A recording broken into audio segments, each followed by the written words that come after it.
perforated closure must be fixed to the underside of all vertical battens above the window head.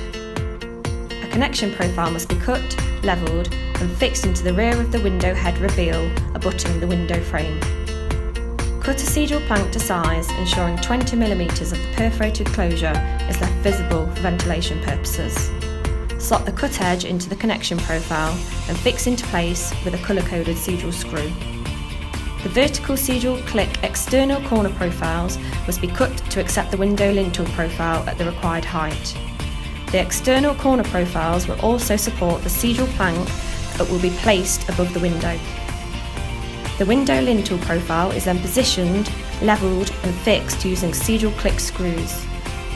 Fit the next plank into the lintel profile and continue fitting the cedral planks using the Cedral clips and screws.